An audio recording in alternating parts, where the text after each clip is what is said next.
आपने पूछा ये दृष्टिकोण परिवर्तन क्यों होता रहता है। कभी कभी एक ही व्यक्ति एक ही वस्तु के बारे में कभी अच्छा भाव आता है, कभी बुरा भाव आता है। कभी उस व्यक्ति को बुद्धिमान इस हितकारी समझ लेते हैं, कभी कभी लगता है बड़ा मूर्ख है, अनिष्टकारी समझ लेते हैं। ऐसा क्यों होता है? नज़रिया क्यों बदलता रहता है? क्या करें, मेरी धारणा एक सी बनी रहे। देखो भैया, कभी कभी आपको चने की पत्ती साग अच्छी लगती होगी, कभी कभी उसके फूल भी बहुत सुंदर लगते होंगे चने के। कभी हरा चने का फल बहुत स्वादिष्ट लगता होगा, और कभी कभी सूखा चने का फल कच्चा आपको अरुचिकर लगेगा, जबकि वो चना का पौधा एक ही है।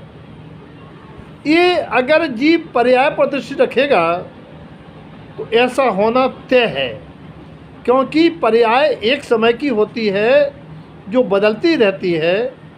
अपना ही नवजात शिशु 1 साल से 5 साल तक कितना प्यारा लगता है, चाहे वो आपकी मूछ पकड़े, चाहे कान मड़ोड़े, चाहे आपको लात मारे, वो प्यारा सा बच्चा कितना अच्छा लगता है। और जब 5 साल का हो जाता है और आप उससे स्कूल जाने की अपेक्षा करते हैं, और जब स्कूल जाने में आनाकानी करता है, आपको गुस्सा नहीं आ सकता है। और यदि वो बड़ा हो के शादीशुदा हो, अपने परिवार के साथ बच्चों की जिम्मेदारी को बमुश्किल निभा रहा हो, और आप उससे अपेक्षा करें कि मैंने पढ़ाया लिखाया, बड़ा किया, दवाई किया, ये अपने बच्चे परिवार में मस्त हो गया, अपने बच्चों से ज़्यादा मुझे समय देवे, मुझे सुख देवे, मेरी ही बात माने, ऐसा संसार में अपेक्षा करने वाला दुखी रहता है। संसार का स्वरूप है, जिस समय जिसकी जो भूमिका होती है उसी अनुसार उसके परिणाम आते हैं, प्रमाण करता है। और भाव की बात है, औद्याकादि भाव, कभी कर्मोदय, कभी जीव की मान्यता धारणा के निमित्त से वस्तु व्यक्ति के बारे में हठाग्रह, दुराग्रह, सुख बुद्धि, अनिष्ट बुद्धि, स्वार्थपरता, संस्कारमय, कुसंस्कारमय अलग अलग हो सकते हैं और बदलते भी रहते हैं।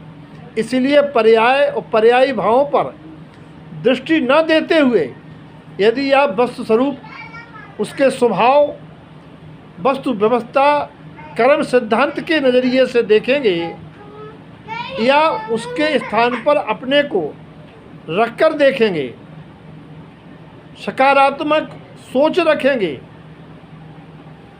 क्या ऐसा नहीं हो सकता उसकी कोई मजबूरी हो, ऐसे अगर ज्ञान के सद्भाव से आप वस्तु को देखेंगे, प्रमुख बात है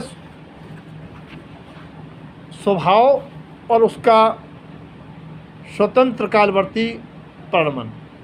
तभी आप इन विकारों से हटके समता में सुख में रह सकते हैं। और आज सुख का उपाय है जिन सिद्धांतों के अनेकांश से बस स्वरूप को जान करके स्वभाव का आश्रय लेना, यही है अपना सकारात्मक पॉजिटिव करने का उपाय। अगर आपका सकारात्मक नज़रिया नहीं है तो आप स्वार्थपरता के चलते कभी भी कैसा भी सोच सकते हो। सभी के जीवन में सिद्धांतों के ज्ञान से वस्तु स्वरूप की बोध हो, सभी सुखी रहें, सबका जीवन मंगलमय हो, ऐसी भावना।